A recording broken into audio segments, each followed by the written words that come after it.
saya Karunia Amta Dewi dari kelas 12 IPS 3. Di sini saya akan membawakan materi sejarah wajib yang mungkin kalian sudah ketahui, yaitu sistem dan struktur politik ekonomi Indonesia masa reformasi 1998 sampai sekarang. Di sini ada dua sub pokok bahasan, yaitu masa Orde Baru dan perkembangan politik dan ekonomi masa Orde Baru. Materi yang pertama yang saya akan bawakan yaitu sub pokok A, yaitu masa Orde Baru. Pengertian masa Orde Baru. Orde Baru adalah suatu periode dalam sejarah politik Indonesia yang ditandai oleh rezim kepemimpinan Soeharto.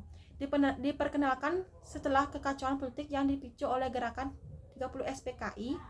Masa ini menandakan pergeseran dari kebijakan dan pemerintahan sebelumnya menuju tatanan baru dan yang mengutamakan stabilitas dan tata kelola negara yang lebih teratur.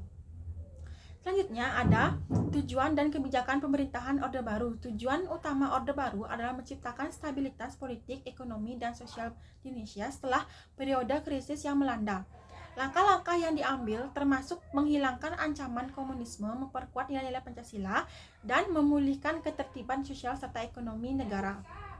Berikutnya ada kelebihan masa Orde Baru. Stabilitas politik dan keamanan. Orde Baru berhasil menghadirkan stabilitas politik yang lebih baik pasca kekacauan yang disebabkan oleh gerakan 30 SPKI. Konsolidasi kekuasaan yang dilakukan oleh pemerintahan Soeharto membawa kedamaian dan ketertiban politik yang cukup lama. Peningkatan pertumbuhan ekonomi. Era Orde Baru mencatat tingkat pertumbuhan ekonomi yang signifikan berkat kebijakan pembangunan yang terfokus pada sektor industri, pertanian, dan infrastruktur. Pertumbuhan ekonomi Indonesia meningkat secara substansial. Kekurangan masa Orde Baru yaitu ada korupsi, kolusi, dan nepotisme. Orde Baru terkenal dengan praktik korupsi yang merajalela, kolusi antara pejabat pemerintah dengan pengusaha, serta nepotisme di mana kepentingan keluarga Soeharto ikut mempengaruhi kebijakan negara.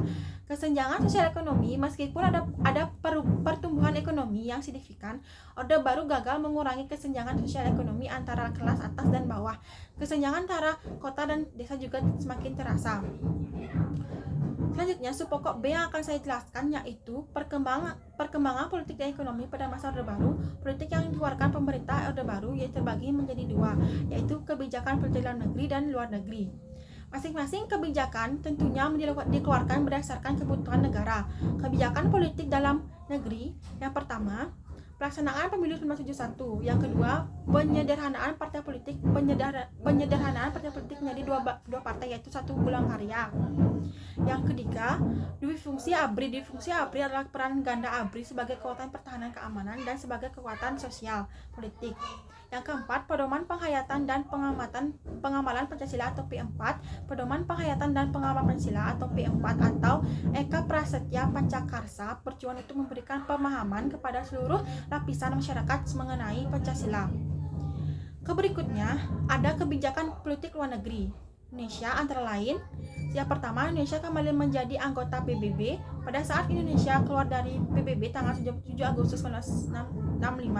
Yang kedua, pemilihan hubungan diplomatik dengan Malaysia dan Singapura, dan pemutusan hubungan dengan Tiongkok pada tahun 1965 terjadi konfrontasi antara Indonesia dengan Malaysia dan Singapura. Dan yang ketiga, memperkuat kerjasama regional dan internasional.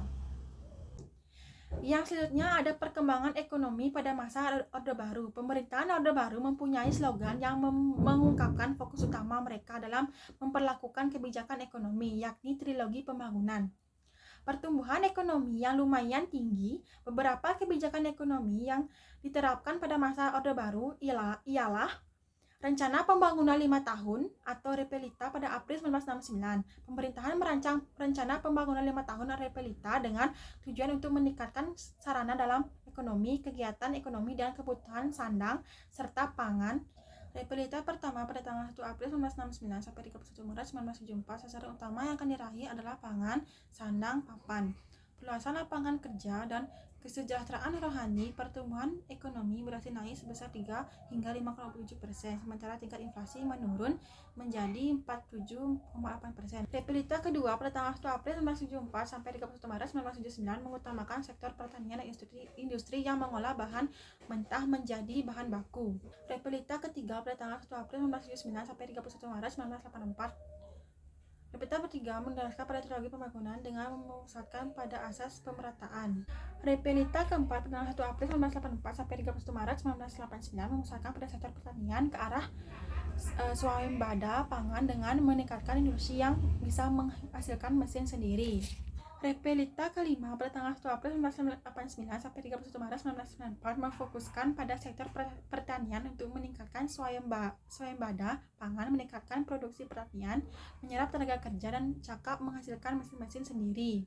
Repelita keenam dimulai pada tahun 1994 pembangunan berpusat pada sektor ekonomi, industri, pertanian, dan peningkatan potensi sumber daya manusia. Sekian materi yang saya sampaikan. Jika ada salah kata, mohon maaf. Dan kata saya ucapkan terima kasih. Sampai jumpa.